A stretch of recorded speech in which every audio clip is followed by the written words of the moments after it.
And welcome into the Clear as Mud podcast, where I, your host, Riveter, and my lovely co host today, Diva, Hi. is joining us. And we are going to be diving into some, I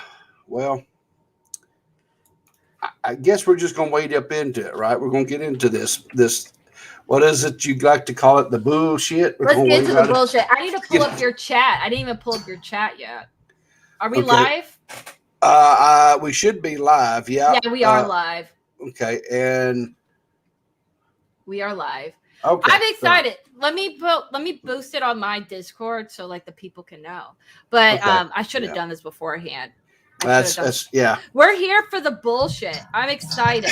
And since we're going to be doing the bullshit, we decided, because we had talked about this, right? We have. So we're doing a StreamYard if this boomer here can figure everything out, right? No, so, can we tell the backstory of it first of why? Yeah, 100%. Yeah, we can 100% get into the backstory. Okay, so Riveter visited my stream. Visitor shows up to my stream. He does support. Yes, Riveter support. So Riveter came on my stream, and I was playing him different, like a live stream that uses StreamYard, and it was the biggest bullshit. It was nautical nonsense. It was absolutely insanity, and I was like, we should fucking do this because it was just so bad. It was so bad. It was so funny, and I was like, we should totally do this. We should totally fucking. I'm trying to get the fucking link to your Clear as Mud. Where the fuck is it? Okay, I found it. Because I'm gonna put it on my Discord. I did not do it earlier. I am having a boomer moment because I'm trying to put it in my Discord. Be like, come everybody, come children, come my children. Okay, so let me do everyone. We are live. Paste. Okay, so the children should come soon. Okay. Hopefully they come soon. The children should come. I put it on my Discord.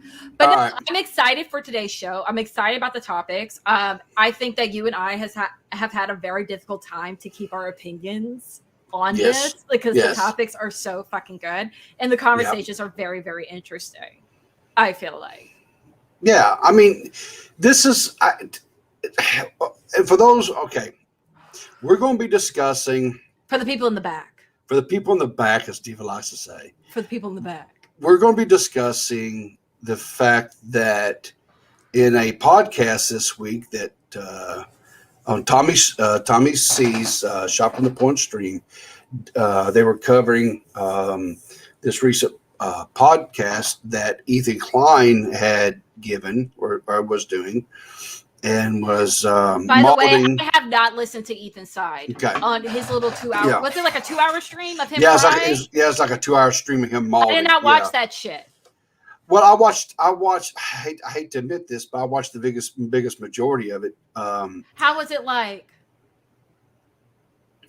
It was typical.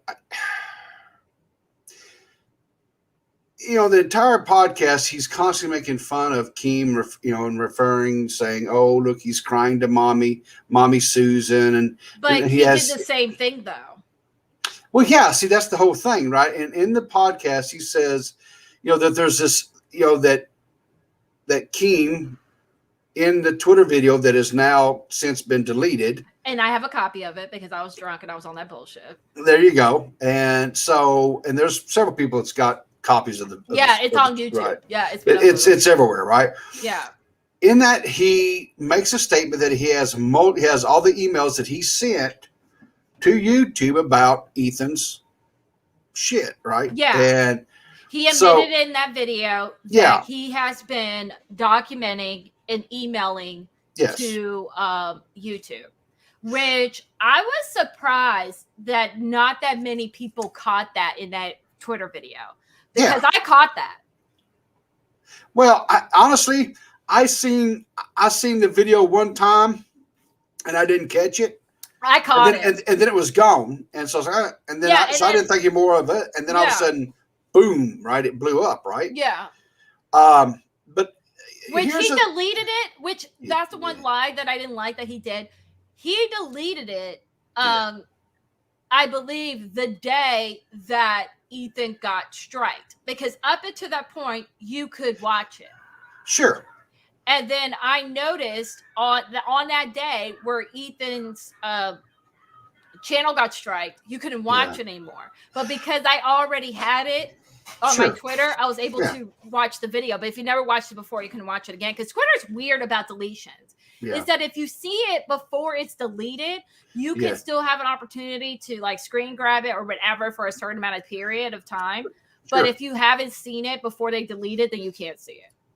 You know, the thing too that I found interesting about all of this, and this was, and we're going to go in and anyway, Tommy's he's talking about it, he's making fun of me. Shout out to Tommy. You know, shout out to Tommy. And Keemstar calls in, and we've got that podcast queued up. We're going to show that here in a little bit. But here was the thing that I found interesting about this. And I'm a boomer, right? And so my views or exposure to things kind of had some blinders on, you know, kind of like the old blinders you'd put on a horse out plowing in the field. You put blinders on to keep them focused, right, on the path in front of them. Mm-hmm. And then here's the great thing about the internet. You get to meet people from all walks of life, from all different backgrounds, cultural backgrounds, and everything. And so, and all these people have different views and outlooks on things, right? And so so if you will actually engage in open and honest conversations with them and listen to what they have to say, and not go into it with the pretext of I'm going to change this person's views because their views are not my views, and so therefore their views are wrong, right? Right. And far too many people go into conversations like that, and so I met you. Mm-hmm. Now, you are a totally different demographic from me in a lot of ways. Right. I'm old enough to be your daddy. Mm-hmm. There's that demographic, right? Mm-hmm. And then, of course, I think the most obvious is that you're a very beautiful young lady. and I'm an old wrinkled up old man, right? I thought you were going to go for the obvious. You're black, I'm white. He didn't go there. He's like, you're a beautiful young lady, and I'm a man, and I'm old as shit. Well, I thought that was too easy of an observation, right? I mean, I say a man of a particular age. I say I'm old as hell. There's no way. A man of a particular age. But you know, the thing of it that I found was I love talking to younger people like yourself, mm-hmm. and people of, like I say, different cultures and stuff. And like you said, yes, you're black. Yes, I'm white. But and what I was not aware of, because my exposure has been to creators. Oh, you're going to talk about what I showed you. Yeah. What I introduced you to. Go ahead. Sure. So please let them know. Creators, I have been pretty much had a very narrow. I was looking at a goldfish bowl when there's this whole big giant ocean of content out there to view, right? Yes. And so but even before really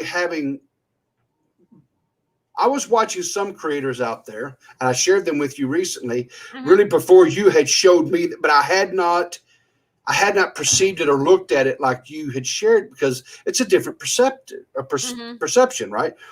I've pretty much been watching people like Tommy, Keemstar, Nicholas Diorio,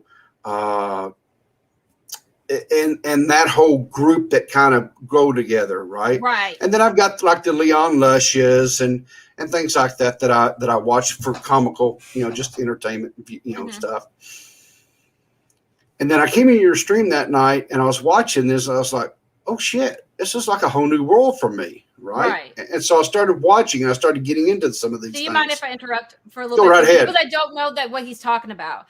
And this might make people uncomfortable what I'm about to say, but Riveter gets it. Riveter being a white man, he gets it. And actually seeing it, he can agree with what I'm saying here. There are different types of YouTube and different types of commentary. 100%. There is white commentary, or more like, media friendly. I don't know what you call it. White commentary and then black commentary. There's two different communities. Yes, and they play two different rules. Two different rules. 2 different ball games. They're both commentary, but the rules and standards of how they get down is completely fucking different. And Riveter came on one of my streams, and on my stream and on my platform, I showcase both sides. I showcase black commentary and white commentary, right? And people get uncomfortable with it because they're like, stop bringing up race, stop bringing up race. No, it's a cultural difference. Yes. It's not about race. We all have different cultures. You know what I mean? Sure. So people want to get upset. You're making it a race thing. If you consider it a race thing, that's fine. You can. But Riveter being a white man of a particular age, he can attest, bitch, there's a difference. 100%. And here's the thing too, though, right? If you go and look at even, here's a nuance for you, right? So if you go look at British YouTubers, right? Now they're white, but they're British. Yes. And so they have a whole different outlook, everything. Different ball game. And you could go and look even like within your groups within. All right, so we'll label it whatever. I look at things differently. Like when I watch some of these streams, like we're going to talk about today, because I'm even older than Tommy, right? And I sit here and I listen to some of these things that that he said in this podcast, and I was like, no, that's a bad take, Tom. Yeah, Tommy, you need to really think about that. And maybe there might come a day where Tommy and I sit down and have a conversation about that. I don't know, but the thing that I'll say is that the biggest thing that I drew a conclusion from in the community, what I grew up in on YouTube, they have this mentality of snitches get stitches, right? You get in the ditch, right? Stitches in the ditch, that type of thing, right? And so you don't go running to YouTube. You don't report videos. My God, they went after Susie Lou for that kind of shit. Right. Bo Black's even got busted for reporting videos. Shit. Yeah, he flagged videos and got caught doing it. I remember when he flagged the Black Lives Matter video. Yeah. And he got his ass busted over that.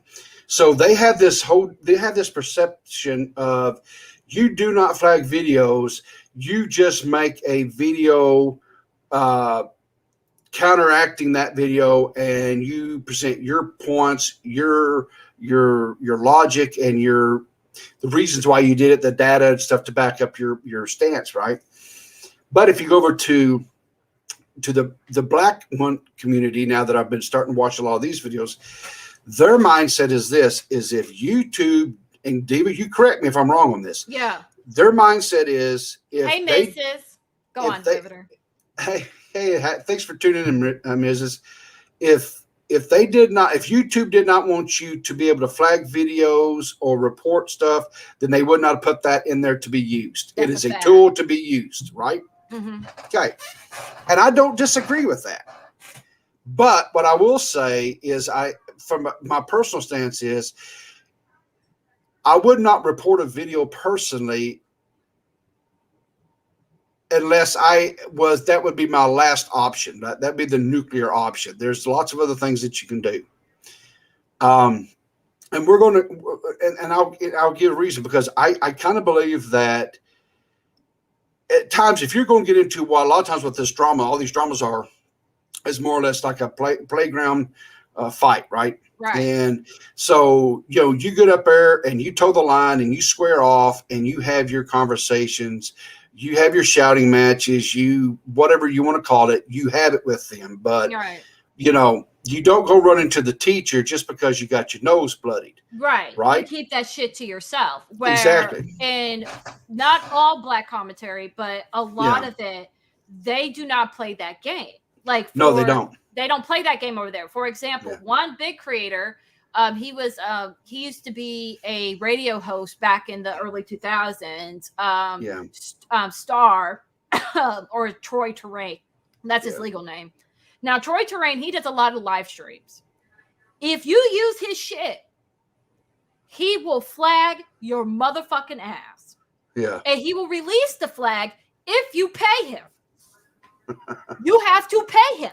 Saying, if you want to use my shit on your YouTube channel, you will have to pay me. Well, I will give you a fee. You give me that fee, and I'll let the shit go. You're not going to use my shit for free. You got me fucked up. He may be in a rude awakening, especially if my nose itchy.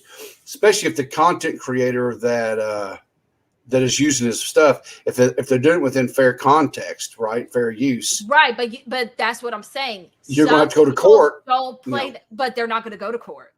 Well, yeah, but I will. I don't give a shit. You will. You have the balls to go. Yeah. But a lot of these motherfuckers, they won't go. They're like, no, I'm going to tax you, and he'll probably charge. Let's just say he'll charge you like $100 to let it go. Yeah. Hi. Oh, everyone's coming. Hi, everybody. Yes. Hey, Zero and Modi's the chick tries YouTube. Yeah. Thanks for coming they in. play a different game. But in this long tangent, what we're really this long, huge tangent, what we're trying to really discuss here is Keemstar on that bullshit for snitching on Ethan? Yeah. Is he on that bullshit? Is he on that bullshit? And here's what I will say is I think yes, because he tried to do it on the down low. I agree with you. And got caught.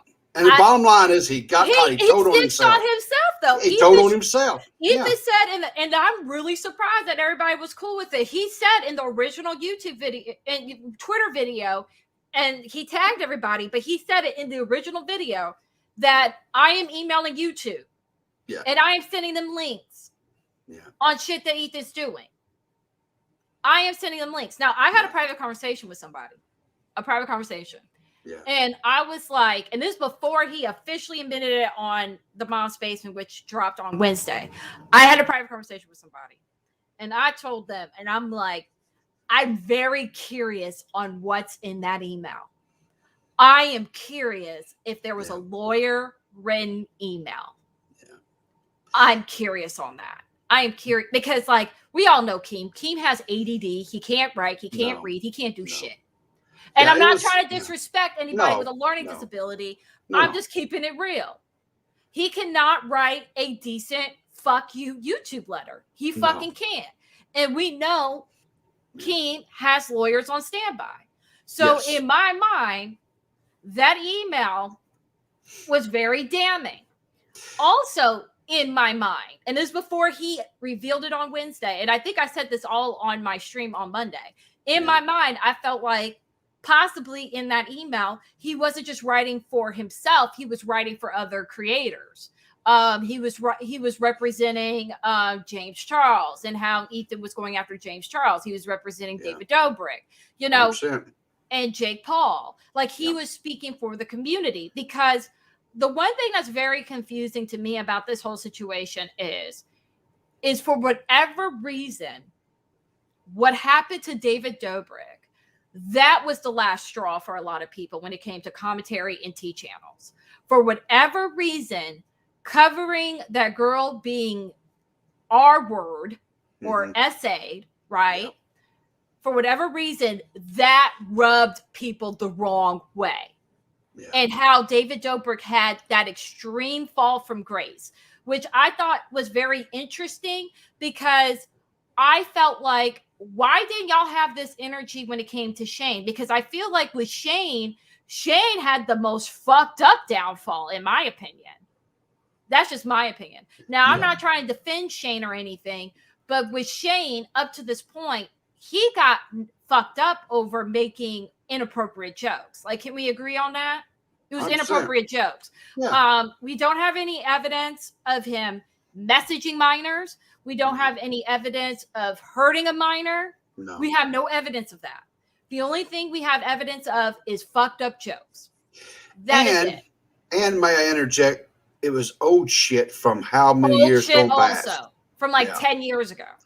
And I'm a firm believer that we have to, I'm just glad there wasn't people around when I was that age and was recording shit that I was saying. Right. Okay?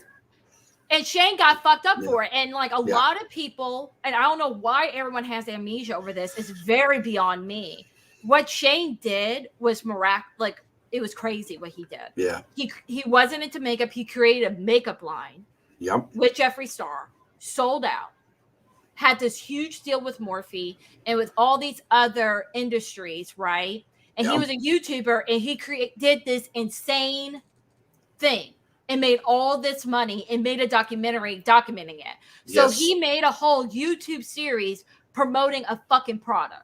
Yes. That's some badass shit right there. As a YouTuber, that's some badass shit. And Shane is an OG YouTuber too. Yep. That was some next level big brain marketing is what that was. That was some next level shit. And a lot of people pay attention to that. Like big brands paid attention to, oh shit, a YouTuber did this shit? Yeah. Oh shit, a YouTuber made millions of dollars off this?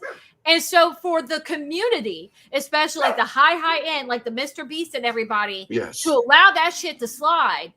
But with David Dobrik, when he got fucked up, everyone goes, wait a minute, we have a problem with this. Yes. I thought that was interesting. Yeah. Well, don't you? Like people cared about David Dobrik, but they didn't care about Shane. If I'm telling the truth here, I don't really have an opinion on the David Dobrik situation because I didn't really follow. David didn't do it, right? Well, no, I never watched his content, right? And so whatever. I thought I did. We did cover a little bit on our podcast. Banana and I did, and the bottom line was.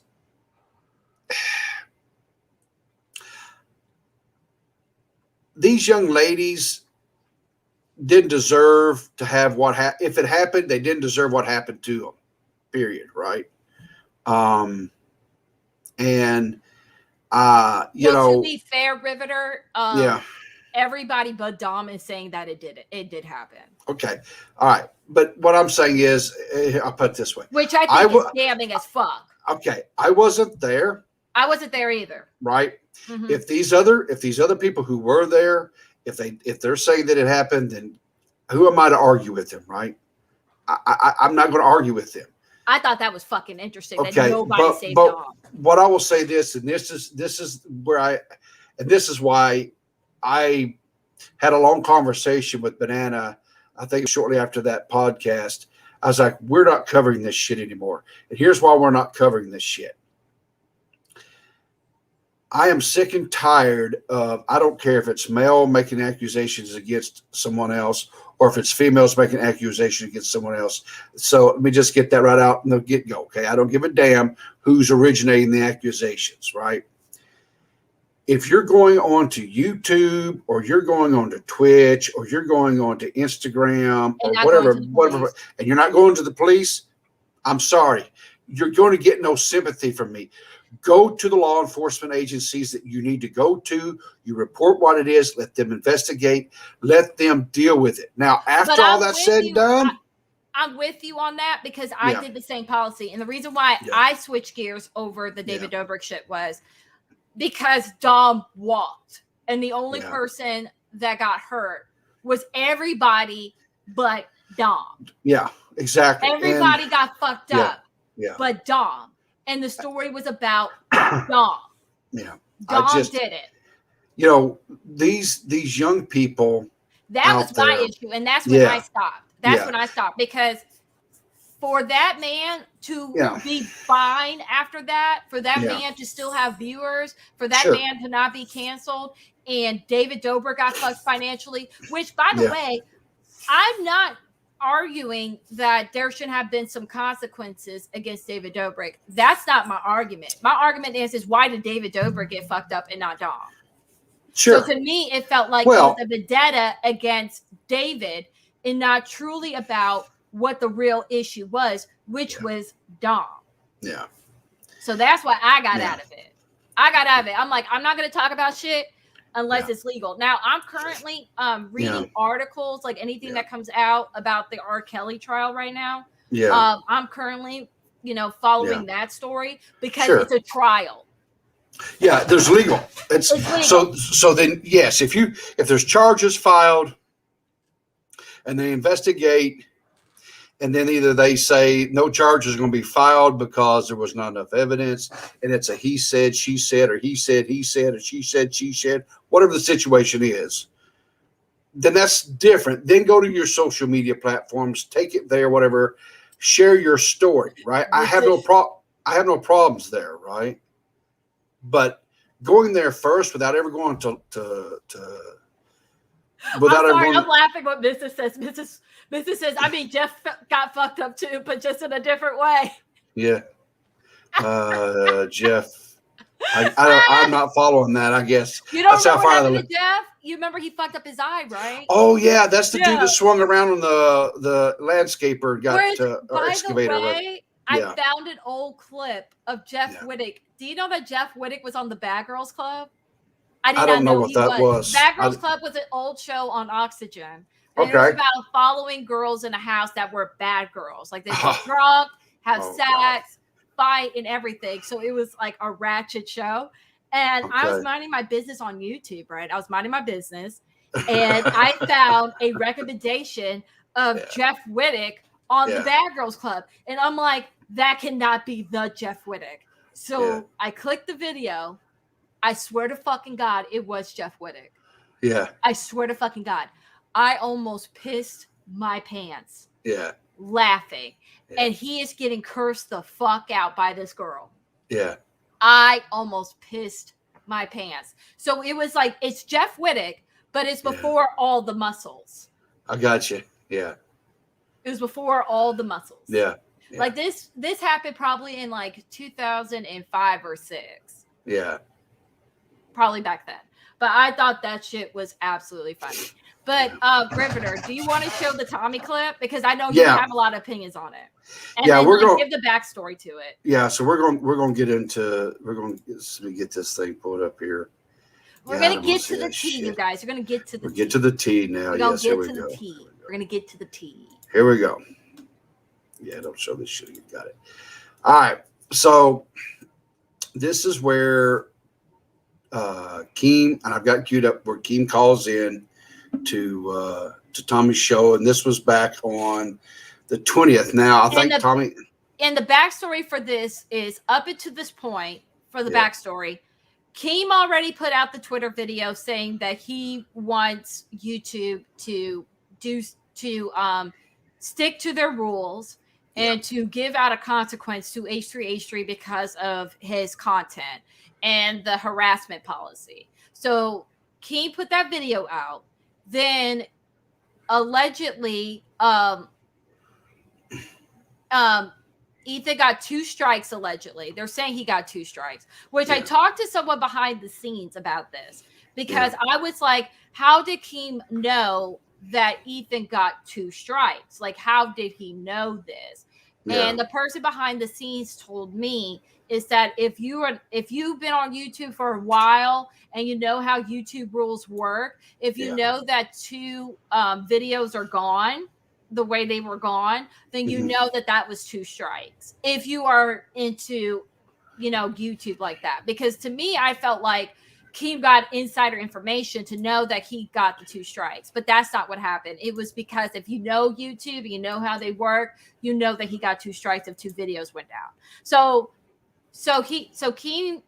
Ethan lost 2 videos. He was off YouTube for a week. Then before Ethan came back on YouTube, Keem went on his podcast, Mom's Basement, and he admitted that he did not go the traditional route on how to report a video on YouTube, that he went behind the scenes and used his YouTube contact to remove Ethan's videos, right? Yeah, exactly. So then Ethan did a podcast, mad and shit, and being a fucking hypocrite.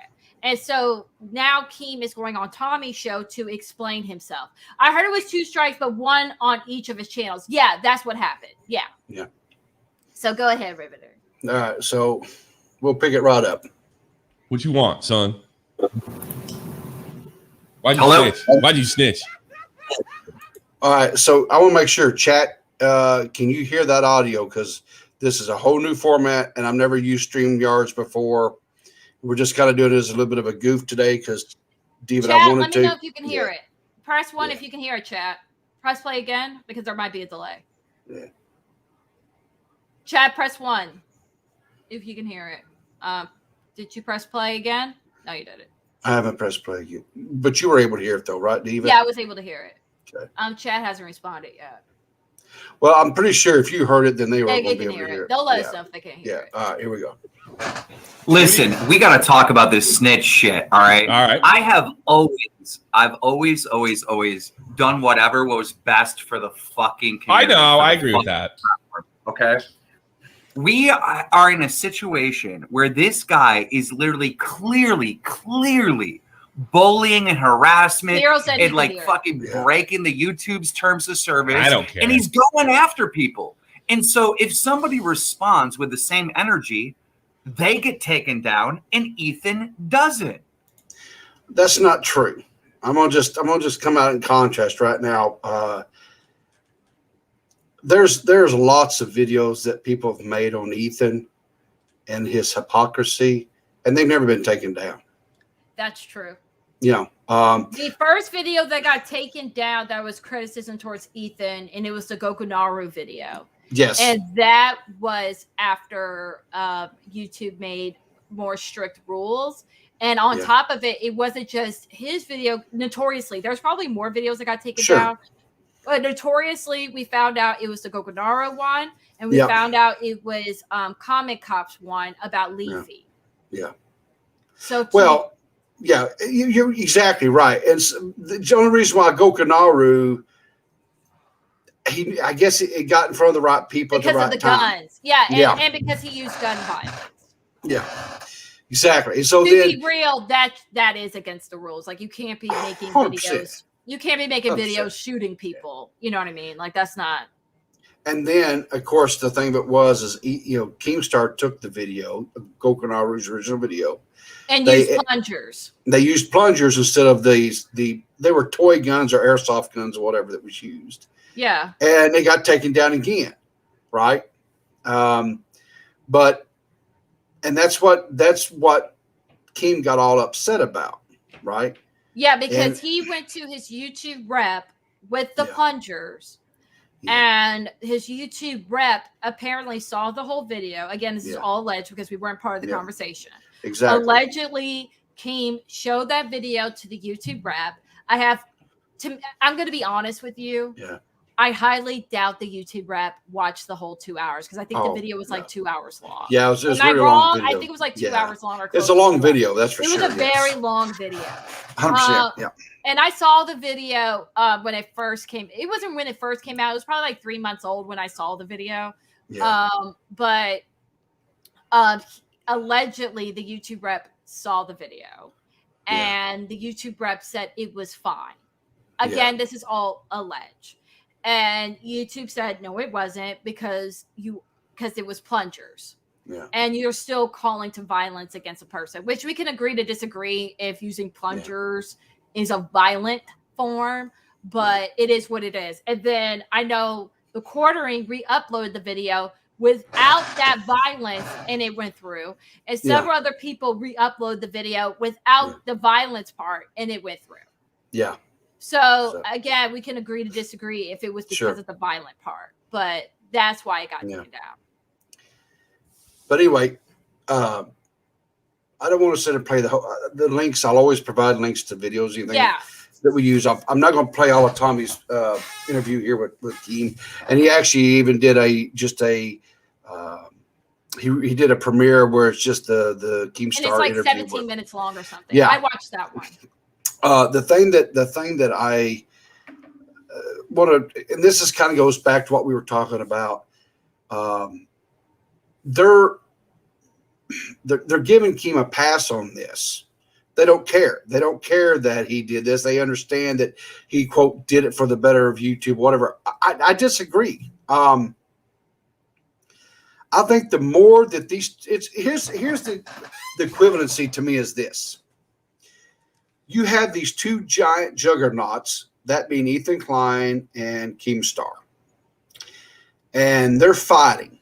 And as they fight, they are in the process of stepping on all the little villagers and the town around them, us, right? The other the smaller content creators. And because they are drawing so much attention, whatever, the big giant, which is YouTube, is becoming more and more aware of everything that's going on, right? And so this is not going to bode well. It's not. And to be clear on this, what is frustrating to me about this situation is that YouTube is taking notice on their fight. Yes. That's the thing that people are confused on. They're thinking that YouTube is taking notice of every single fight that happens on this platform, which they can't. No. Okay. They don't have enough employees. They don't have enough time to take notice of every single fucking fight that happens on YouTube. They fucking can't. But YouTube knows Ethan and Keem, and they're taking notice on their fight. Yeah. So they're going off. What I see when I see this is Keem versus Ethan drama is 2 4-year-olds throwing temper tantrums. Exactly. I could have said it better. Could not have said it better. Zero. You're 100% right. And the problem is going to be here to me is the logic or the flaw in Keemstar's logic. Because he goes on in here and he rants and raves, says how Ethan has done all these things and how he has no platform. Are you kidding me? This freaking Keemstar. He's got Twitter. He's made how many tweets about it? He's made Twitter videos about Ethan, and there's been no repercussions, right? And Keem has just has made videos on other people. And honestly, if we really want to talk about it, let's talk about the fact that that YouTube was okay with the video that I did for Keem. Yeah. About old girl, which you won't say her name. Yeah. Except for one problem. Right? Yeah. Can't wait for this to end or stay off my feed. Okay, now press play. Continue the interview, Riveter. Hang on here. I'm an idiot. I closed out just a second. Look, this. But while he's figuring it out, chat. Okay, we figured it out that quick. I mean, this is horrible for the fucking platform. Absolutely horrible. And I sat back and let this happen. It's horrible for you too, Keem. I said that before. You still snitched. He's speaking for other people. Yeah. You understand where I'm coming from? Keem is speaking for other people. Of course. Yeah. See, that's the problem. Keem said, or Tommy says, you still snitched. I just don't care. Okay. Did Tommy care when Susie Lou was flagging videos? Yeah. Did he care then? Yeah. Did he care when Monday Matt did it? Yeah. Or how about this? How about Ian Miles Chung? Yep. The problem is, guys, is you, Tommy, I'm talking to you here now, I guess. The problem is you guys have set up this unwritten rule or whatever that you don't snitch. You don't flag videos. You don't whatever. He flagged videos. He may not have went through the YouTube reporting normal Which is channel. Scary as fuck because we can't even keep in track of who the fuck is flagging videos. That's the part that everybody is fucking missing is that these big, huge content creators have the ability to flag and report videos behind the fucking scene when people are having serious fucking issues on their channel and YouTube won't do shit about it. But two motherfuckers that are having a pissing contest when they're mad at each other, they're going behind the fucking scenes to fuck each other up. Yes. That's the scary part. And here's another part. I'm sorry for raising my voice, but this shit is fucking bullshit. You are okay with people going behind the fucking scenes. Yes. To fuck channels up because back in the day, you could do that one little thing where you can, I forgot what the link or the code is that you can pull it up on your channel and you can see your flagging history, right? Yep. And you can catch to see if you were flagging people's channel, right? 100%. Those rules are fucking over now because now these motherfuckers that have YouTube behind the scene contacts and they're fucking flagging videos and we're okay with that? Well, that's what I was going to say. Only certain ones could do it, right? I don't have a YouTube contact. Oh, I'm sorry. The chick Try said the biggest highlight this bullshit. She said it. He has YouTube rep but no voice. Let's talk about it. Right. Let's talk about it. Exactly. Right. And that's what I'm saying. And he comes on. Keem has been on other podcasts. Tommy's is not the first podcast that he's went on and rant and raved about Ethan. Right. He has been on other live streams where he's done this.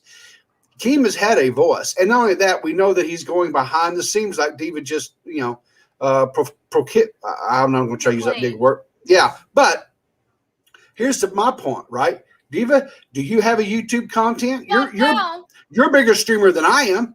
I don't have a YouTube content. I don't have shit. Connect. No. So I don't have that recourse. I don't have it where I can email YouTube and say, hey, by the way. This person is being mean to me. They're using a puppet of me and fucking me. Yeah. Imagine if we all had that ability to go and email somebody saying, like, someone's writing a mean video about me. Do something. Yeah. Are you fucking crazy? I may be. To me, that is such a position of privilege and power. That is on display. And here's the thing about it, right? Is Ethan in his podcast goes on about and rant and raving about Keem reporting these videos and stuff, right? And he says, and he goes, people said I reported, but there's just no evidence of it. All right, because you didn't make a Twitter video and proclaiming that you did it. Your report history because you did behind the fucking scenes, and we don't even know if you got a phone call. Which I'm not trying to bring up old boy and trying to bring him despairingly. I can't remember what his name is, but he's the one that he makes YouTube videos. Someone in the chat could probably tell me who this Markiplier, that's his name, Markiplier. Yeah. Markiplier had an issue on one of his streams where in his streams he tells his people to spam emojis, right? And the people that were spamming emojis, all their whole Gmail account got banned. Yeah. Which they used their work email, right? And so Markiplier actually got a phone call from someone from YouTube saying, hey, we personally want to fix this for you, right? Markiplier got a phone call from YouTube saying, we personally want to fix this. Now, I'm not trying to say that Markiplier does bullshit like this. That's not what I'm saying. What I'm saying is bigger YouTubers have privilege that we don't have, where they're getting 100%. Personal fucking phone calls. Exactly. From YouTube saying, how can we fix this? And now we're knowing that Keem is sending emails saying God knows what to YouTube to try to shut Ethan down. And now we can only assume that Ethan did the same shit saying, Keem is making Twitter videos with horses on them, calling my wife a horse. And let's just all point out, let's not forget, who was it that sat down and had a face-to-face conversation with the CEO of YouTube? Let's talk about it. Yeah. So that's the real issue, is that these big YouTubers are now using their contacts to report. Yeah. So now we can't police. Yeah. And now I'm looking at a Boogie video, shout out to Boogie, saying that he's scared to talk about the content that Ethan was talking about Keem's girlfriend, right? That he was scared to even address what it was about because he was scared that video would have been flagged. And now we have Trisha Paytas saying that she had to contact Keem saying, hey, are you going to fuck up my channel for talking about it? And Keem said, no, I'm not going to flag you for it. Yeah. Trisha even said it. So now we have YouTubers saying, now we're scared to talk about Keem's business because we might be fucking flagged. And Tommy's cool with it? Yeah. That's my point, right? You guys, I love Tommy, but what the fuck? Yeah. I've been a long-time huge supporter of Tommy. I'm going to be above board that. I am subscribed to his channel, right? Yeah. I've donated to Tommy. Same here. I've been a huge supporter of Tommy. But I'm sorry, in my opinion, based upon what y'all's stances have been in the past, correct, you're dropping the ball on this one, guys. Because to me, it's almost like you're allowing this to go through because it's Ethan. Where people can use that same type of argument with Susie Lou, saying, well, Susie Lou is going after people we don't like, so it's fine. Sure. 100%, right? It is the same argument. Well, Keem's going after Ethan, and we're not cool with what he's doing, so it's fine. Yeah. It's either it's fine or it's not fine. It's either you're okay with it or you're not okay with it. And one of the things I want to point out, there is a conversation here, and I don't know if you guys can see this from the stream or not. Yeah. But that's Willie Mac. Yeah, and they Willie show Mac, the emails. And he's saying, show the emails. Willie Mac's 100% correct. I want to see Let's see the emails. But Kim does go later on because, and Tommy brings it up with him. He says, I think people feel a lot better if you just show all the emails. You keep saying, because here's the thing. Keem has said ever since the content nukes happened a year ago, right? He said that he got an email from YouTube saying, knock the shit off or we're going to departner you. I would love to see those emails too. He said, and they questioned about this because Ethan denies that was ever an email that was sent to him, right? Mm-hmm. And Keem's like, well, I can't. All I can say is they said they sent it to both of us. And so they're like, show us the emails. Show us the emails. And here's what Keem says. I don't think YouTube would like me to show you those emails. Why not? What the fuck? Why not? Why should that matter? You know what? God, I'm sorry. My nose is itching. So redact email addresses, redact names, right? So that we're not, quote, doxing anybody or putting anything. Just redact the name. But show the body of the email. Yeah. Show the language. And I want to see the emails that you're sending them. I want to see all those emails too.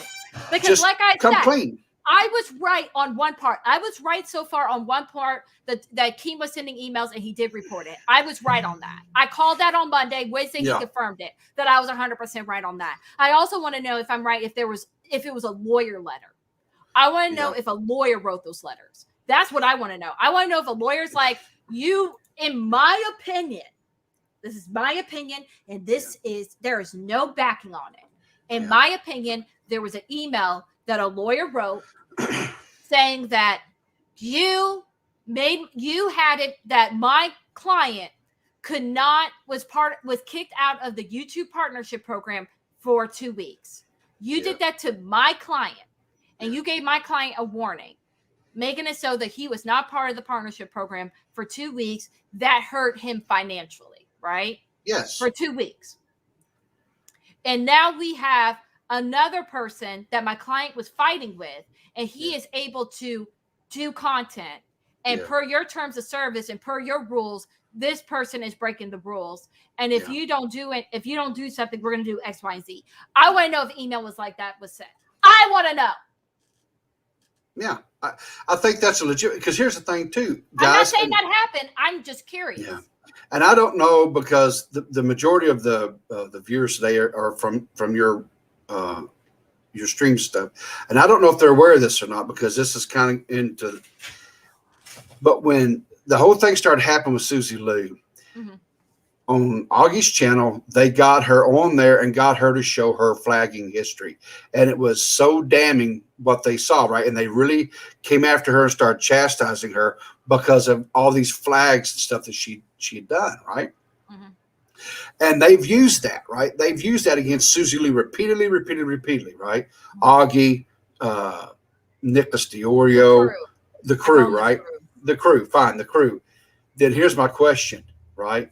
Why are they not demanding that Keems show these things? I want to see with the same energy that they went after Susie Lou. And I'm not saying they weren't legitimate and right in doing that with Susie Lou, because they were. I'm not arguing that fact. Per their rules, they did the right thing. Per their rules, per the guidelines, per their policies that they established for their community. Then let's use that same energy. That's all I'm saying. Use the same damned energy, and they're not doing that. And that exactly right. The dog walk that took forever for her to get back in to show her shit. Yes. Yeah. The chick tries exactly 100%. She knows what I'm talking about. Yes. But anyway, Keem starts trying to justify, I don't. Okay, fine. You don't have problems put it on Twitter then. Just tweet them out. Show screen caps of them with redacted information. Yeah. And that's my thing about the other community that I talk about, the black side of the community. Yeah. They flag people all the time, but they're not like, oh, I'm sorry, I had a bad day and I flagged somebody. They're like, yeah, I did flag you, and what? Yeah. Yeah, I did send my lawyer. I did have my lawyer send you a cease and desist, and what? I did it, and what? Yeah, you were trying to react to my content on your stream, and I flagged you. You're not allowed to react to my content. I'm flagging you. And what? Yeah. Okay? And what? That's the energy they have.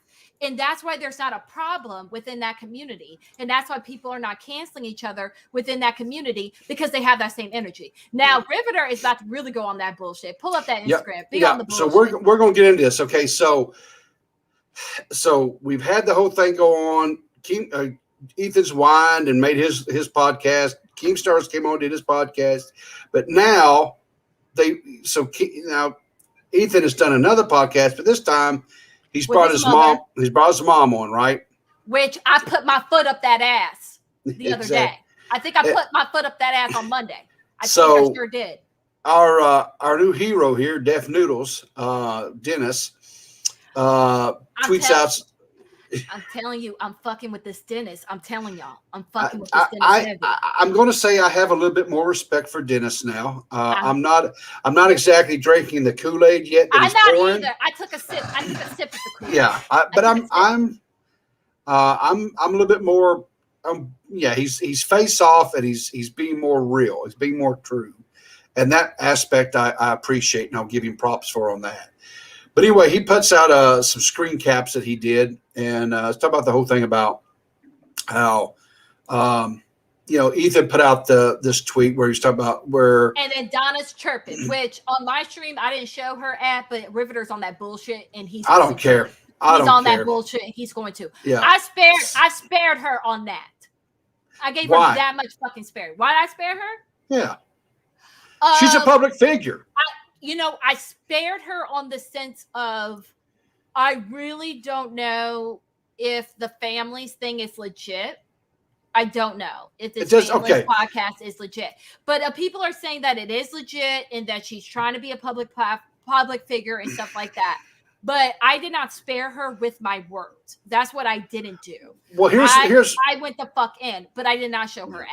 So here's what I'll say, okay? And it's on yours you can do whatever, and that's fine. Yeah, but I'm glad you're on that bullshit. I didn't. But because here's what I'll say is if he didn't want his mom being a public figure, which I get, I don't want my mom being a public figure. Which I don't know why he did this to his mother. Like, I cannot believe Ethan did this to his mother. I don't. You know what? Guess what? I don't necessarily want my wife to be a public figure. Same thing. I mean, it's her choice if she wants to. Wait, Donna has a cameo? What the fuck? Okay. Okay, then. Let's go then. She's public. I mean, that confirmed it for me. Got it. Okay. Let's go in. But she says, Donna says, what a feeling. Of course, this is where Ethan tweeted out about how, this is the famous screenshot now where Keem has had Trisha on the podcast with him in Banks' mom's basement. And he's give the big finger up here to, showing the big finger to let's just call it. It's for Ethan. It's a big fuck you to keep. Yeah, Ethan. And shout out to Trish for doing Trish. her thing. Shout out to Trish. People are coming after Trish and all this shit. I got news for you, right? Mm-hmm. I'm not a Trish supporter. I don't watch her content. She's not on my radar because it's just not my type of content. But here's what I do know from following and watching whenever she comes up. Trish does Trish. Trish is not changing anything about Trish. She's been doing the same bullshit for 15 years. Yep.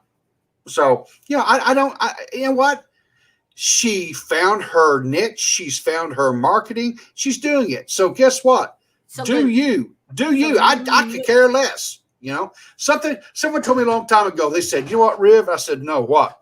They said, you know what? They said, if you're going to do something, be the best at it.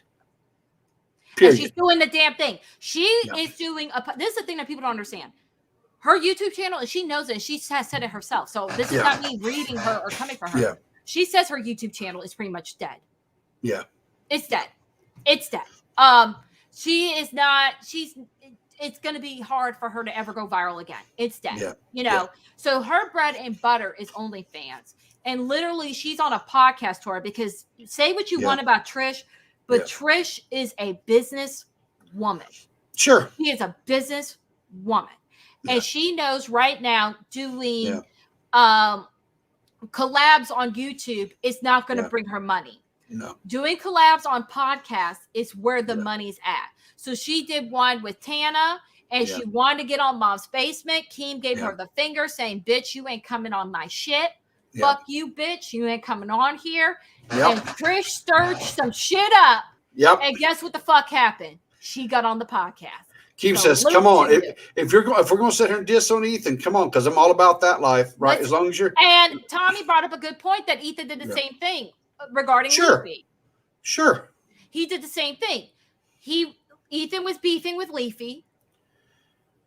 And Ethan went to Baited Podcast. What's the difference? 0.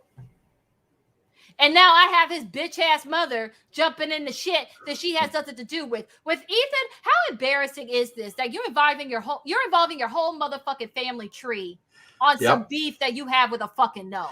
I can't relate to your dumb ass. And it's not even just his mom, right? Yeah. And she goes on to say, "Can't wait to not go to the wedding." And of course, she's referring to Moses and Trisha's wedding. What is actually happening with OnlyFans?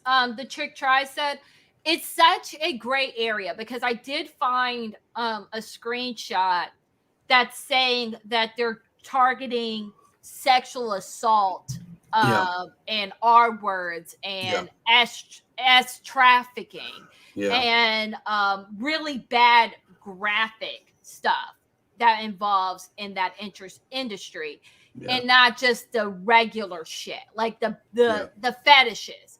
That's what the rumor is, that OnlyFans is going after the fetishes. But on the other hand, OnlyFans, and I think Riveter, you showed me this. On the other hand, OnlyFans is saying, hey, we're trying to fix stuff so that the S workers can stay on our platform. So it's very, very gray what they're doing. Yeah. Well, yes. And they also said it was because of monetary reasons, because they're and I can understand that because what business owner is going to want to invest in a platform when they're showing kidnapping?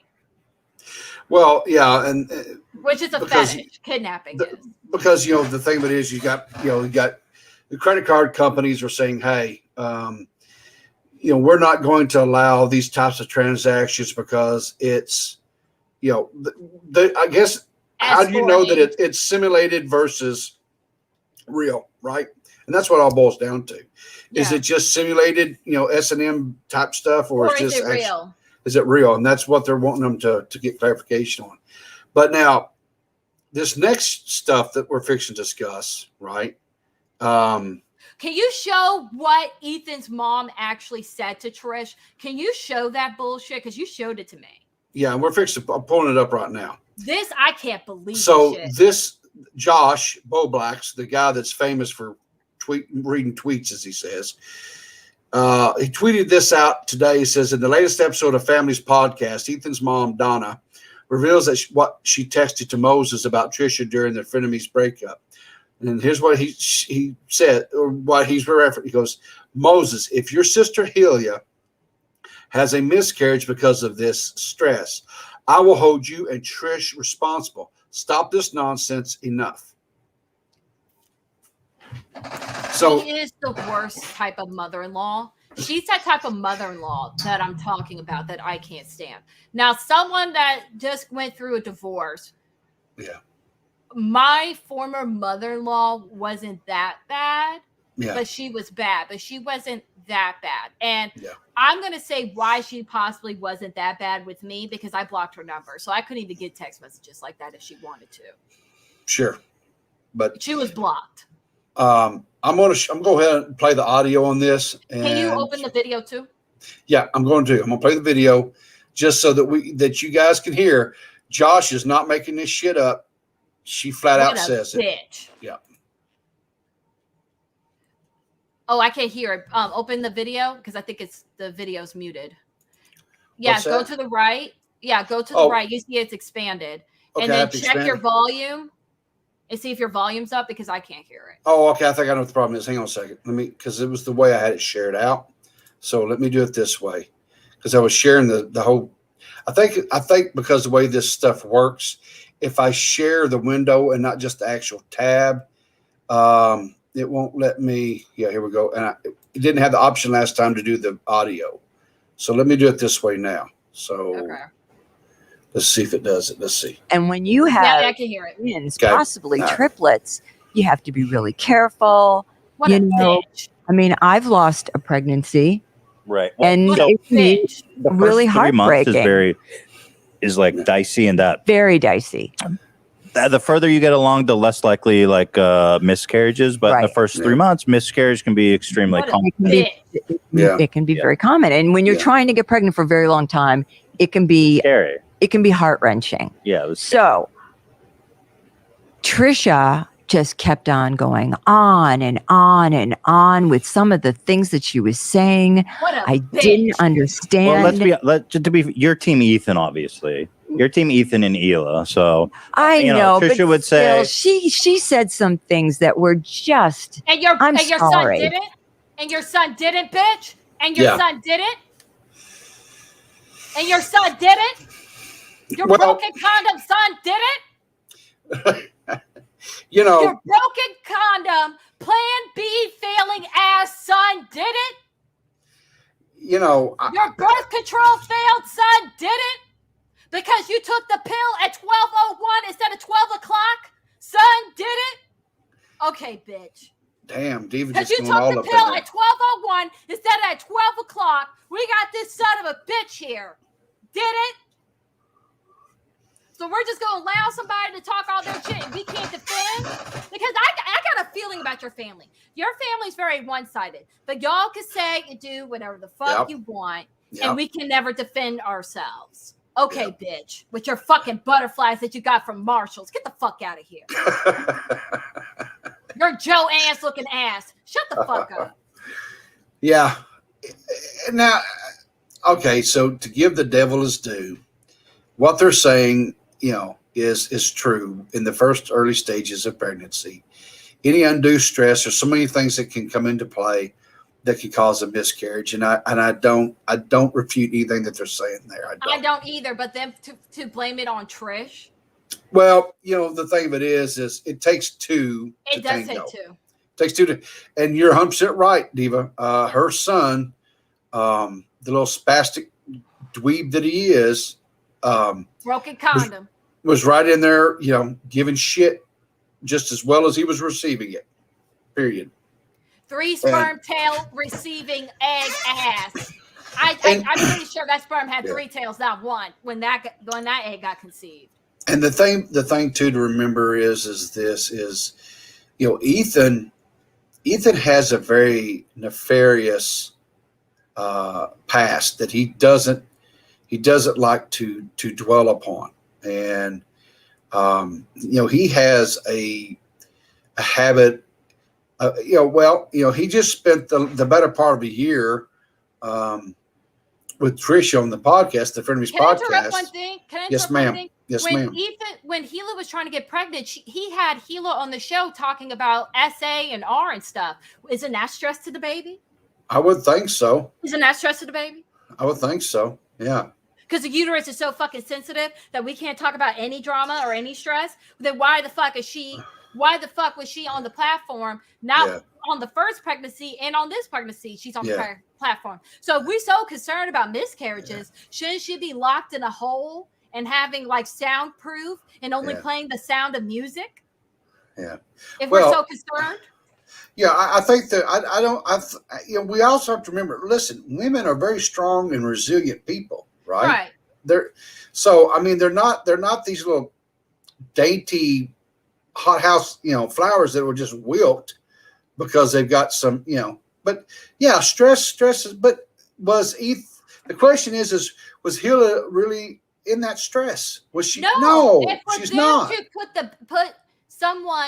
a baby as a reason why the fight should stop, instead of saying, you know what, this situation, instead of being an adult and being like, you know what, this is really unfortunate. We need to fix this family. Or how about this? How about she's putting that out there in the universe, as they say, to where if something did happen, then there's even more reason now to go after Trisha, because now they've already set the groundwork. For her to even repeat the message, she is now targeting Moses and Trish even more, saying like, "Oh, Yeah. you're going to cause a miscarriage." Like Yeah. she's just a conniving bitch. This woman is, Yeah. and I can really see where Ethan gets his soyness from. He gets it from this side of the family. It's Like yeah. I get it now. Yeah. But let's go and listen to What the rest a of the. bitch. Yeah, let's go and listen to the rest of her little. speech Exactly, here. Mrs. Where the I heels got don't so lie. upset with Yeah. all the stress. By the way, and I didn't know she sent this Right. until, God, how did I find out? But I was, Okay, right there. That tells you this was pre-planned to share this tweet or text, whatever it was. This message that she sent to Moses. This right here tells you, right, that they had predetermined they were going to put this out there. They could have left this in the dark. They 100% could just had this where she had text Moses saying, "Hey, knock the shit off. Talk to Trisha. Let's quash all this shit. It's too much stress. That's it's not what good." an adult would have done. That's what 100%. a true matriarch would have done. Sure. It would have been like, let's fix this family. Like I've only know one. Like my grandmother from my father's side is this kind of Yeah. evil. Like she would Yeah. say some evil shit like this. Sure. And because like a non-evil matriarch, like my grandmother, Yeah. the good one. Yeah. If there was a fight like this in the family, the text Yeah. message would have never said anything like this. It would have been like, we need to fix this family. Exactly. You're getting married. You Yeah. know, your sister's having a baby, Yeah. and we all want us to be together to support your sister during this pregnancy. Can we Yeah. please find a way to squash this and Sure. move on? And from what I'm seeing, and basically with the evidence that's being shown to me, is that Trish has tried to solve this. Trish Yeah. has tried to fix this. Yeah. Trish has tried, right? It's Ethan. Well, I mean, let's go back It's before there was ever. Let's go back before there was ever a Frenemies podcast to begin with, right? Yeah. Ethan and Trisha did not jihad. They did not get No. along. There was major animosity between the two of them, right? Yep. But here's what happened. They both, Trisha and Ethan, see an opportunity to come together and to dish on other people and to make some money. And I'm fine with that, I am. right? Get your money. I don't care, whatever. But don't then come back and later on, either side, and try to play the victim with me, because it's just it.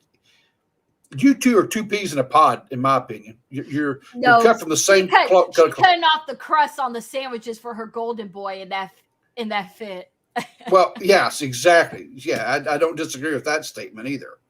But I know she could. She would still breastfeed Ethan. Like she seems like that type that she would continue to breastfeed, like she's the type that breastfeed your child at 8 years old. She seems like that kind of bitch. Yeah, well, let's listen to. But I just wanted to point it out that this was predetermined that this was going to be shared. Yeah, it was. Right? This was not something that, and even if she had texted something that vile, right, disgusting, to Moses, why not just leave it between the two of them or a family Trish thing? Was trying to, which With Trish mentioned that there was a text message, Yeah. but Trish did not say what the text message was. And she was like, I'm not going to read the text message. I'm not going to put the text message out there because it was too evil and it's too vile. And I don't want that energy out there. And then this bitch was so comfortable to be proud of herself, saying like, oh, yes, I'm blaming a miscarriage on somebody. Fuck you, bitch. I think this more goes to, honestly, to where this is her wanting to, how do I put this? She wants to be in the shit. There's another way to put it. She there's no doubt in my mind this woman wants to have a place in social media. She wants a limelight. She loves seeing her family fighting. She's not the matriarch that wants to keep the family together. She wants to see her family fight. I don't know. She loves it. I don't know if I want to go that far and say she loves to see her family fight. I don't know how. She with that text messages, she's not trying to bring the family together. Well, no, but what I'm saying is that she's definitely 100% down to make sure that her son is in the golden light. Now that I 100% agree, but I don't know so much if she's about going out here and necessarily fighting and beefing with everybody. But if fighting and beefing is going to go, it's obvious she doesn't mind getting down into the slop, into the mud, and walling around to make sure that her son is perceived to be in the best light. And another thing I don't get from this, why is the purpose of actually sharing the fact that you put this tweet in or this text into existence? Why? And it's almost like they're proud of it, and I can't get that. The chick does make a point saying, I think for her it was Trisha holding it over her, and she wanted to be the one to spill her own shit. I agree with that, but my point is that she revealed the text, and she's not even being apologetic about it. She's not saying I made that text in error. I was in the heat of the moment, like not even trying to apologize for saying that shit. She's like, yeah, I did say it, and what? Yeah. That's where I have a problem with. Yeah. Well. Yeah, press play. Honestly, I was a little horrified to know that you were texting It wasn't Moses. It was one time. But you know what? I also, on the other hand, I get it. You know, I get why you sent it. Yeah, me either. Well, I was so upset because of some of the things that she had just said. Go ahead. Read What the a Karen. She was so upset. Bingo, Karen. We got it. That's what it is. Go ahead, Karen. Yeah, because the whole thing about it is this made me feel a way, and so I'm going to make you feel a way because my feelings trump your feelings, right? Yeah. I sent a private message on Messenger. Everybody, go ahead. This is what I wrote. Cover your ears. I see. And she's smiling. Yeah, she's disgusting bitch. Keep on going. Yeah. This is it. The worst thing you've ever heard. The most horrible thing you've ever heard. Okay. Well, it's Moses. Okay. Moses, if your sister has a miscarriage because of this stress, I will hold you and Trisha responsible. Stop this nonsense. Enough. Oh my God, Karen. That's what I wrote. Yeah. Oh my God, Karen. I'm surprised the message didn't catch on fire. Oh, is that not the dad? That's the dad. So now he's on the podcast. Yeah, on that bullshit. So now he's a public figure. Yep. Okay. This is a lovely family, I must say. The Kleins are wonderful family. Jesus, I tell you what, I wouldn't want to be a part of it. Me either. I hear it was so horrid. That's obviously a strongly worded message to send. It was, and that's how I felt. Yeah. It was ridiculous. She was causing you so much stress. And he wasn't causing her stress. And he wasn't causing her stress. His fans weren't going after her, and are still going after her, Donna. Shut the fuck up. But hang on. Excited, bitch. Hang on. Causing Ethan stress. How is Ethan being under stress going to cause Hila to miscarry?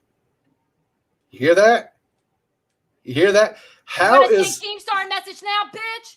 Send him a DM. So how is it that because Ethan's under stress that's going to cause Hila to miscarry? I don't follow. I'm not tracking that one. Am I missing something? I'm sorry. Karens like these, these people, in-laws like these people are the reason why because I'm currently dating somebody, but we're like pretty much new. Yeah. And I told him, I said, I don't want to meet your family anytime soon. I really don't. Yeah. And he knows that I've been married. He knows that I've had bad experiences with in-laws and things like that. And I was just, and I'm just like, because of my past, I don't want to meet your family. And seeing this shit makes me definitely not want to meet his fucking family. Because best believe, bitch. Yeah. I'll curse your fucking mother out.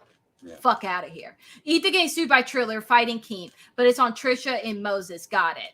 Let's talk about it, Mrs.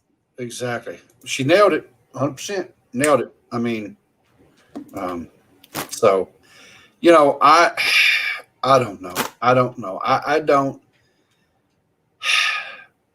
I can remember, it's been a day or two, but I can remember when me and my wife first got pregnant.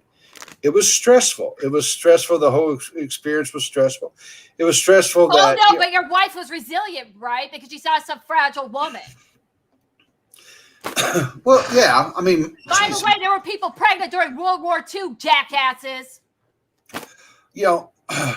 My wife is such a. She's just. People are having babies right now during COVID, jackass. you know,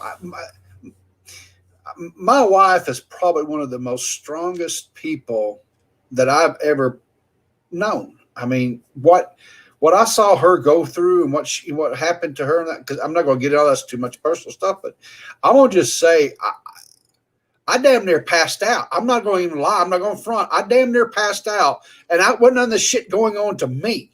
And I'm not no weeping, flower either, but I was just like, damn, I was so just amazed and inspired. And so I don't get this. And, the mom says, it's so stressful. Okay, guess what? It's stressful for your son. If your son is he should be able to take it. He's a big boy. And it's just like Mr. said, he's got Trillo after him again. He's been fighting Keem now for how many years, right? Yeah. But all of a sudden now, because Trish decided no longer to make a podcast with your son, and she's marrying Gila's brother, it's Karen. her Are you fault. gonna write an email to Triller too, Karen? Are you gonna write an email to Keem, Karen? Are you gonna write emails to them? Yeah. Are you gonna write an email to Gokonaro too, Karen? Yeah. Anyway, let's listen to the last little section here, and we'll move on. Oh, I guess if I click the right place. And I wasn't gonna write it. So when I saw you write it, I was like, she shouldn't have sent the text, but like, sorry. I was thinking the same thing, honestly. Sorry. Fuck you, Ethan. Fuck you, Ethan. Yeah. Fuck you, Ethan. He was thinking the same thing. Well, so what about what you did to what's his face? Steven Crowder. How you bamboozled him and how you snaked him. You didn't think about his wife and her high risk pregnancy. So if something happened to those kids, which they didn't, the babies were born. Yeah. You know who Steven Crowder is and how Ethan snaked him. Yes, 100%. So Ethan, were you concerned about his wife? Because that incident could have fucked up his wife too, and it was a high risk pregnancy. Yep. If you want to talk about stress and shit. Yep. And Steven Crowder had a heart condition. Were you thinking about his heart condition when you pulled that bullshit on him? Nope. What about Steven Crowder's heart? That could have caused stress. Exactly. So if you want to talk about stress, let's talk about the stress. Let's talk about the stress. Yeah. So you ready to move on and talk about maybe the hero we didn't want, but the hero we got? Let's do it. Let's talk about Dennis, aka formerly known as Def Noodles. Now, he's taken the little Minecraft ear crap off. He's on that bullshit, and we're here for it. Yeah, he's matured, I think, in a way. I mean, it seems like what all he went through. And there's different people can have different stances on why he quit playing the kid. Trish just said, because a Karen who gets awarded for saying sorry when they don't mean it ends up thinking they could do anything and just say sorry for it, and everyone's going to accept it. Those Karens are dangerous. Yeah, you know what? I'm gonna give StreamYards a little bit of a kudo here that I like.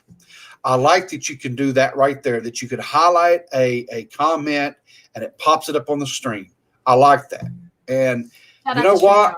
I don't know if there's an add-on or something that, because normally we use OBS to do this, but we just kind of wanted, because Dave and I had our own little joke about all this, but I like that function. I really like that function. And if I'm not saying if there's a add-on or something like that I can do for StreamYard. I know StreamYard has this perks because this has been running smooth. I ain't gonna hold you. Yeah, it's been running. And here's the thing: if you actually pay for it and subscribe to their service, you get a lot more control and a lot more functionality and things like that. And that probably wouldn't be such a bad deal. I didn't do it because we're just doing it. We're just having fun today. Yeah, we're just having fun with it. Yeah, but. Anyway, so Dennis, like I say, he's mask off, as they say. He's put on the boxing gloves and he's getting into the ring and he's going toe to toe. And he recently he's did a couple of different videos that he's put out. This is a snippet of one of where he was covering the where Keem called in to Tommy's podcast. And anyway, Sailor, what was the name of the, I can't remember the name of the Sailor. Is it Sailor Moon? What about Sailor Moon? Well, I know you're all about that. Oh, Sailor Sammy. Yeah. I'm sorry, Sailor Sammy. I don't know if they're part of the Mooney community. I just randomly saw this girl posted it. Salute to her. Yeah, and you shared it, and so I went and picked up the tweet from her. That's where I got it from. Was I saw your sharing of it, whatever. And she says that Def Noodle wants to be Tommy so bad. I don't know about that. I think this is him. I don't think Tommy doesn't corner the market on having rants, and that's kind of what he did. Yeah, he and then number two, Def this. Noodles. No disrespect to Tommy, the video that I showed you, the first one, the one before this one. Yeah, Dennis went the fuck in. Yeah, and I was in tears. Yeah, he told Keem have a bad fucking day. Yeah, he did. He fast to have a bad fucking day. He didn't care. So yeah. But let's watch this little. I can find that Twitter video real quick for you. But play this one real quick. Yeah, this little 24-second clip here. Oh, let me click on the right freaking screen. Who wins? Who wins the war? The last one fucking standing, and it's gonna be me. Nobody's at war, you fucking asshole. We're all talking about the most meaningless, stupid shit in the fucking world. It's entertainment news. This fucking shit isn't gonna change anybody's life. You're not a fucking heel. If you want to be a fucking heel so bad, go and fucking wrestle. We don't need this bullshit here. We're doing a job that's a hobby to most people. This is supposed to be fun. You just suck the fun out of it, you dumb fuck. Hold on, let me find the other one. I was like, bitch, I wasn't ready for this one. Let me find the other one. Where do you want me to send it to you? You know what? Just I guess Twitter be fine. Okay, I'll send it to you through Twitter. Oh shit. Hold on, let me go back. Why did it do that? Okay, there we go. It fixed it. Okay, there we go. Okay, I sent it. Yeah, let me pop this. Come on. This clip took me out. All right, so let me get this pulled up here. The whole video took me out. I played the whole video on my stream. The whole video took me out. Yeah. Dennis has done.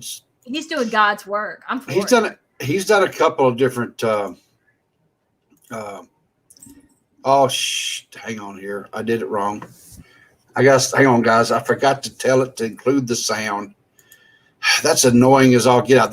Now that I don't like. I don't like how you have to sit there and tell it every stinking time to get the audio too. Now that's a little bit of now the full blown version, you may be able to do it and not have to do it every time. I don't know. So whatever. Okay. Hey Keemstar, how you doing? Heard you've been running your mouth about me. How about you go fuck yourself, you fucking piece of shit? Go have a fucking awful day. Hey, Keemstar, how you doing? Yeah, I watched that. I was like, well, there's Dennis. He's not holding no punches, is he? I like this Dennis. Yeah. This guy, to me, he's a lot more entertaining than the old Def Noodles character that he had. You know, his content is definitely more entertaining to me now. And maybe it's because this is who he is. I think so. I think, he decided it was okay to be himself, And he said that he was stressed out because with the Def Noodles character, he doesn't throw F-bombs or anything. He was playing a character. And with this guy, he's letting it fly. Yeah. He's letting it fly. And this is the difference between Dennis and Ethan. Yeah. Dennis is actually funny. Dennis is entertaining. And Dennis is ripping Keem a new one. Yeah. Ethan, when he's doing his reads, it's like, I feel sorry for myself. Woe is me. My mom fights for me. Da da da da da. And Dennis is coming through saying, have an awful fucking day. We love Dennis. Yeah. Yes. Exactly. The chick, he's exactly right. He came to realize he doesn't have to be family friendly to succeed. And that's right. And you can now that may mean that you may not get quite the ad revenue that you were getting because you're dropping the F-bombs. Patreon and other stuff. Sure. And what he might be surprised is by presenting a little bit more. I'm not going to say edgy, but what I'm going to say is more adult.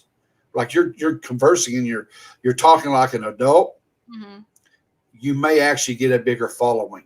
Mm-hmm.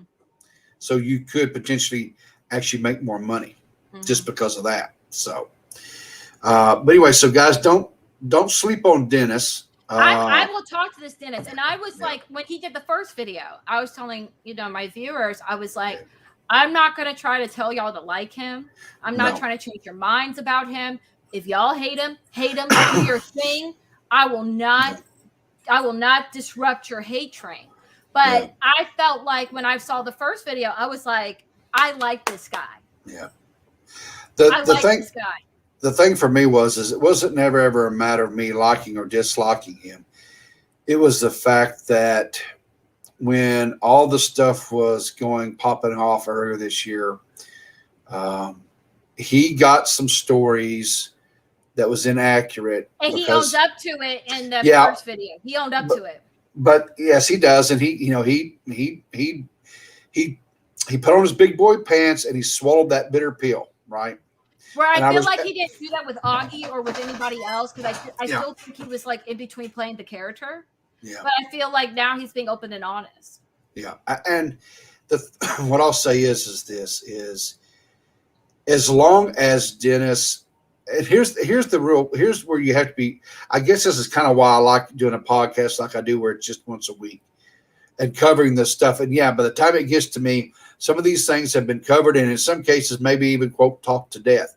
But here's one thing I can tell you is that I'm not jumping to cover stuff in its infancy when there's a lot of misinformation that's coming out. I have enough. I'm giving it a week, sometimes even longer, to perk, to make sure that all the stuff is out there, and so that when we cover it, it is as correct as it possibly can be. And that's the thing you have to be kind of careful and that was some of the things that he fell into with Dennis, was when he was trying to cover all the stuff that was breaking, and primarily with like the James Charles stories. He owned up to it though, and Dennis owned up to it. Yes, and I'm giving him his props for that. Yeah. Like I would say Def Noodles did it. That's what I'm going to say. Def Noodles did it, own up to shit. Yes. But what I'm going to say is he's going to be careful. If he's still going to be covering news and drama and a Keemstar or Drama Alert type, show, he's going to have to be careful about the content and show and the material that he covers to make sure that he gets it right. Right. And sometimes that may mean that you may have to sleep on something. Also, in the video that I showed you, he pointed out that one of the criticisms that Keems gave him for putting out false information, that Keems Instagram put out that same false information. Sure. So, but again, I thought that was interesting. Sure. But here's the thing, though. We have to understand, right? Keemstar and this is Keemstar and this is Ethan. They're both the same. It's okay for me, but not for them. Do it, but not them. Yep. Right. And I could get disappointed that people are okay with Keem going behind the scenes to report a channel. Like I can't believe that's being defended. I'm not. Here's the thing about it. If I'm okay with him reporting, don't get me wrong. But like he went behind the scenes to report, and people are cool with that. That I'm not okay with. I'm not okay with him going behind the scenes, and I'm not okay with, like he's circumventing the system or whatever. I'm okay that he owned up to it, but why didn't you just use the mechanisms in place? Right. Why go to a handler or a contact or whatever you want to call it? Why do that, right? Because now there is a precedent, a very visual, very public precedent that's now being set, that if you have a contact at YouTube, it's okay to go to them to report and try to get people's videos and or channels taken down. That's fine, right? And you can't fight against that. And you can't. And the YouTuber can't even fight against it. So Keem kind of gave permission to YouTubers that have big contacts, saying like, hey, if you want a video gone and you don't want the other guy to be able to fight back, go this route. Yeah. Yeah, it's because you can't fight back if YouTube is No. the one that's doing it. But if another Yeah. person's reporting it, you have an option to fight back, right? Or if you Exactly. have an option to save the video by editing out the certain areas that you didn't like, whatever, right? Yeah. You have the option. But when you're going behind the scenes, YouTube is completely taking away the power of the other person to fight back. Yeah. Anyway, I think it's just a very dangerous ground and game It that they're is. playing. And I think in the long run, it's going to come out to be hurtful for everybody. But Susie Lou did that. To my understanding, Susie Lou did reporting. Yeah, Susie Lou did report. she flagged videos. Now, did she go and to her YouTube contacts as well? It's possible. I don't know. It's possible, but like to our understanding, she was flagging videos and she owned up to it. Yeah. And to my understanding, she was having her viewers flag videos, which all of that is documented. Yeah. So everybody has that documented that the videos Yeah. were being flagged. Yeah. But with the way that Keem went about it is he flagged it behind the scenes, so it can't be documented. Yeah. So anyway. Well, that's pretty much all I have to discuss today. I want to once again thank Diva for coming on and filling in It was today. fun. Yeah, I enjoy our visits like this. I really do. And so Okay, so that trick tries saying that she did go to her contact too. Well, she did both. okay. Oh, she's back. Okay. Well, fine. So she did both. So Yeah. it's an issue when Susie did both, but it's not cool when Keem does. Yeah. Okay. Yeah. That's even bigger of a hypocrisy, in my opinion. I tend to agree with you. That's even a bigger hypocrisy. So we had an issue that Susie Lou went behind the scenes. So we had an issue with that. Yeah. But Keem going behind the scenes, that was fine. Okay. Yeah. So You can't make this shit up. Anyway, we should be back to our normal format next week. No more StreamYard. I did enjoy this this application. I will say this: it's fairly easy. And I do understand why maybe people who are not tech savvy would use this versus it's pretty intuitive and it's easy. All I would just say is if you're a big enough channel to where you're monetized and you're getting donations, spend a little money. Okay, subscribe to where you can actually brand it and take the little duck off the top corner of your screen.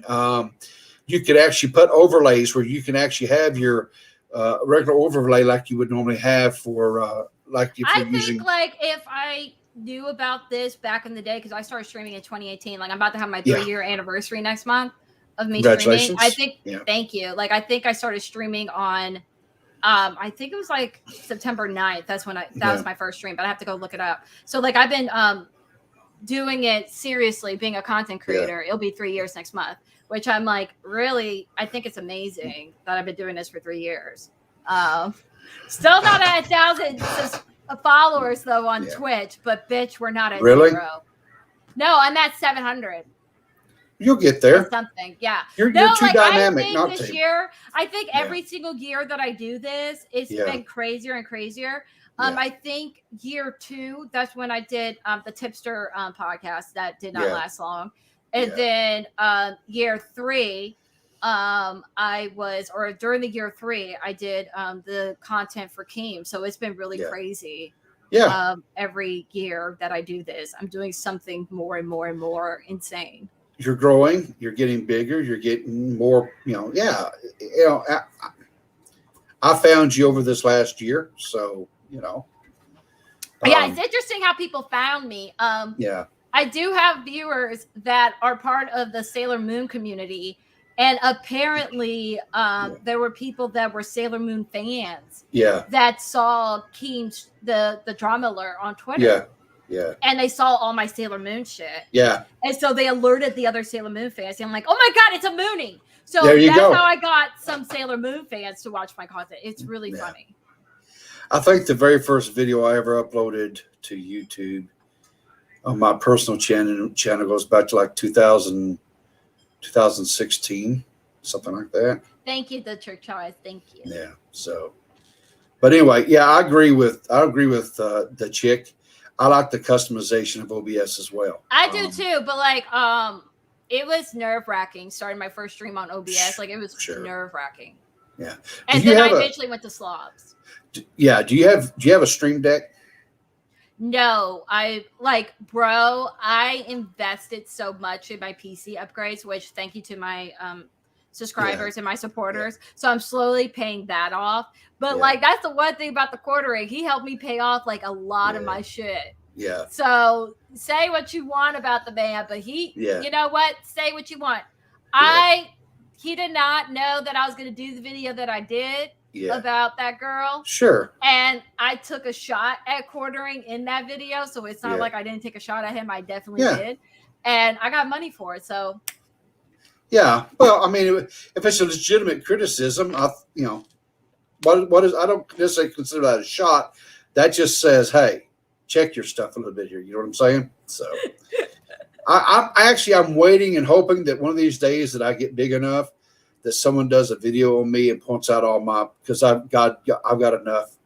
I'm a treasure trove. Everything from my speech, my, not being able to, I don't speak well to just my stammering. Like it's eventually going to come where people are going to have criticism of you. Yeah. And I'm just hoping that I'm able to handle the criticism well. Like I'm hoping that I'm able to take a deep breath first and then respond. I'm going to do my best not to automatically respond, because I think that's the worst way to respond to criticism. Is like when you're in the heat of the moment. Oh, and you automatically respond. So I hope I'm able to take a deep breath and really dive into the criticism as a third, like not as me being criticized, but like as a third party, and be able to kind of like look at the criticism and then address it. Yeah. So I think that's going to be like my biggest criticism about me addressing criticism is like I'm taking too long, and it's just going to be like, bitch. Yeah. I need to take a step back to accept the criticism. I think anytime anyone gets criticized, and when the time comes, and I'm sure it'll happen to me as well. It will all hit us. It will all hit us. I'm going to listen to the criticism to see if there's any validity to it. If there's some validity to it, then I'm going to take it as constructive criticism. Yeah. And I'm going to try to do what I can to see, okay, I need to work on this, or is this just someone being a petty ass bitch? Right. If it's petty ass bitch, then it's gloves off, and here we go. You know what I'm saying? Yeah. So. Oh yeah. If it's a petty criticism, oh my God, that'd be the best day of my life. Exactly right. That'd be the best day of my life. Because I will have a whole stream ripping their asshole. It'll be great. Well, I can't wait, because I'll be right in there watching it. But anyway, listen, I thank you everybody for coming out, tuning in today. Appreciate all of you. You don't know how much I do. I love the chat being as interactive and stuff as it is. As a streamer, and Diva will testify this as well, having chat going and talking and interacting with you, that just makes it, it just takes it to another level. My really chat's on that bullshit, and I love it. And because I like having a conversation, and that's one of the reasons why, honestly, I quit making YouTube videos, because it was a one-way conversation. And I'm old enough, I've lived long enough to realize that I prefer a two-way conversation. I want there to be a give and a take. And so, that's why I love doing these podcasts. I love having co-hosts, such as Diva here or Banana, either one. And I love that ability to have that conversation. Again, Banana wasn't able to be here. He had some family things going on today, and my best wishes for him and his family. Same. They, you've been in my thoughts and prayers, and again, so thankful that Diva had the time free today to come in and join me, and because she always just does a stellar job. She knocks it out of the park every time, and I really appreciate that. As always, guys, like, subscribe, share this out with people. Appreciate it. And make sure that you check out Diva. If you're coming and watching the VOD later on, Diva streams over at Twitch. You can find her. Diva, tell them where to find you, hon. Everything is Daphoenixdiva. Everything. Follow her on Twitter. Follow her on Twitch, and check out her YouTube channel where she has highlight clips and videos and stuff there. There's some really entertaining videos that I've found that I really like on there as well. I'm on that bullshit on YouTube. She's but anyway, until next week, guys, stay safe, and we'll see you in the funny papers. Bye. Bye.